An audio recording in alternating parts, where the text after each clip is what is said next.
This video brought to you by jadedpainting.com. If you need your miniatures painted to a tabletop standard, check out jadedpainting.com.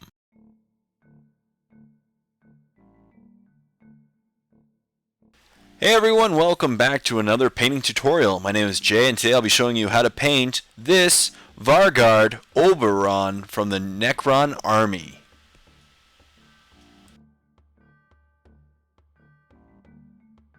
I began with the model primed gray using Vallejo Air Model Gray Primer.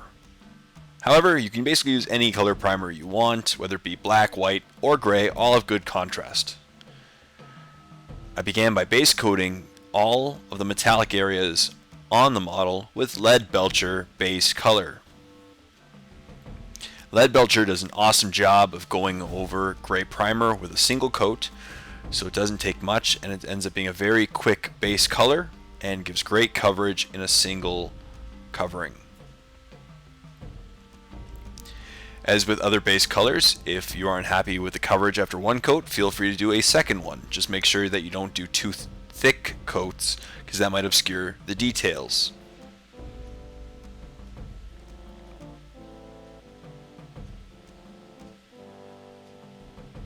As you can see, it was a pretty quick process, seeing as Lead Belcher gave great coverage.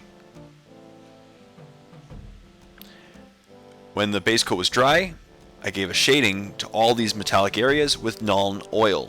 If you want to go for a more dirty appearance, I recommend a 1-to-1 mix of Nuln Oil and Agrax Earthshade.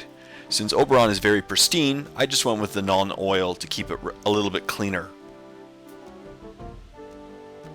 This shade will get in all the recesses and give some great shade and some depth to all these metallic areas. Remember to always give shading when using metallics.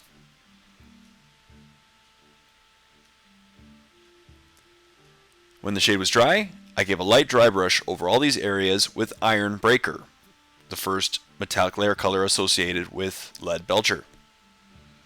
I just tried to focus on all the raised areas and the areas that would be hitting the light, and ignore all the parts in the crevices and the shade. They will remain the shaded Lead Belcher.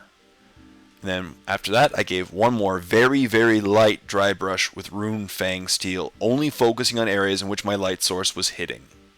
As you can see, I'm just focusing on all the top parts of the model or areas that are specifically being hit by the light source.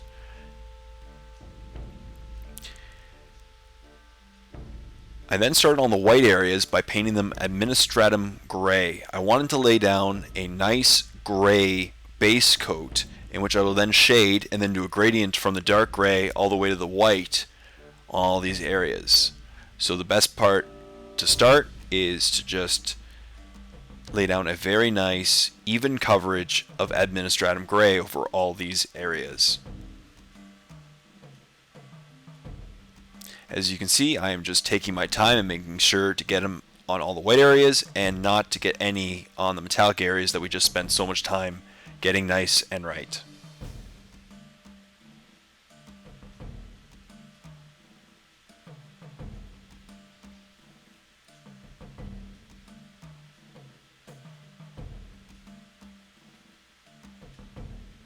So as you can imagine, this was actually a pretty long step to do since there were a lot of white areas in the model, including his back and the cloak, both fronts and backs, and you just want to take your time and get nice even coverage.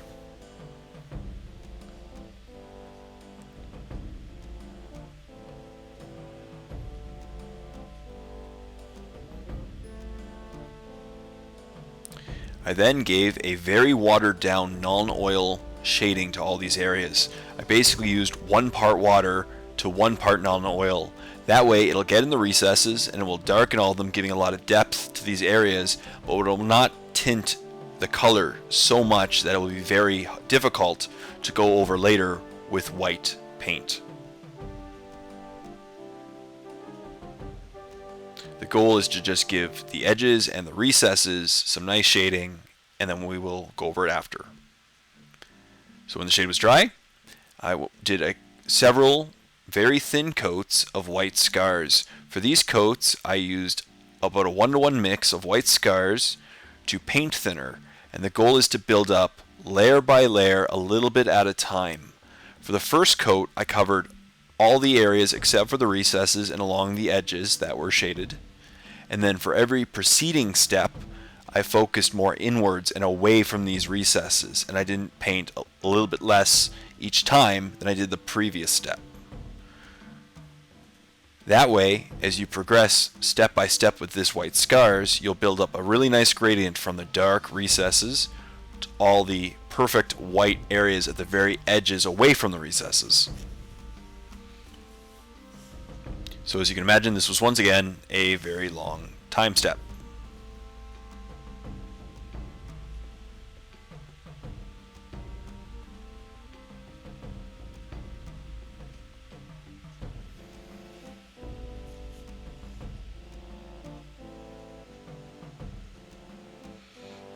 And here I'm doing a second coat.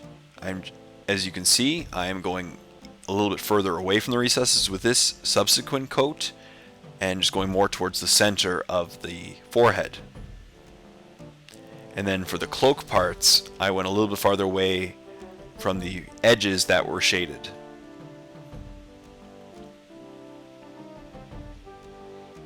And as you can see, it is slowly building up towards a really nice true white color.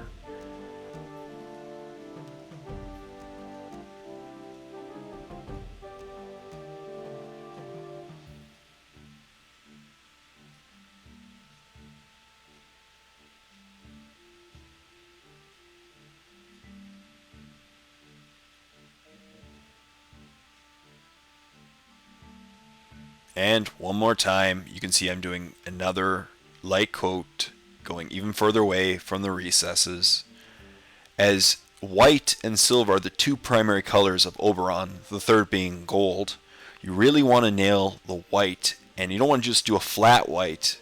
You want to get some nice shading in there so it's a lot of depth to these areas. White is a particularly hard color to paint on these type of models, but using a method similar to this, you can get some really nice contrast in colors and still maintain a nice white appearance.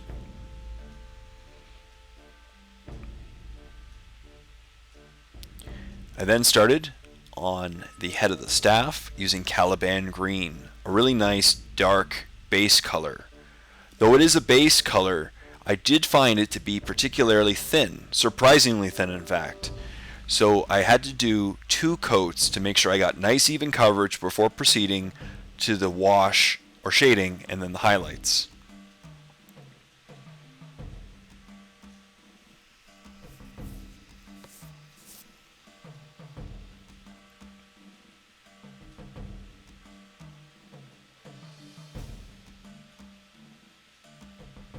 And as you can see, I'm going over the entire head of the staff and the entire base of the staff. And here I'm doing another coat. Since it's very thin, I don't have to worry about it removing any of the nice details, and I just want to ensure a very nice coverage before proceeding to the next steps.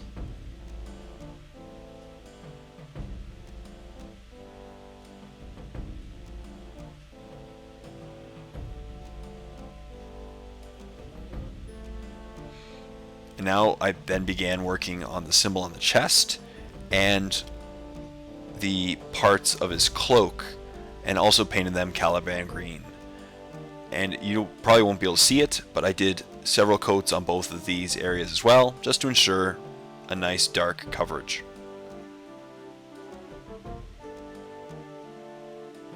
And with this step nearing completion, we can now turn our attention to giving some shade to these green areas and getting a really nice handmade gradient on the staff, as well as finishing up the rest of the model.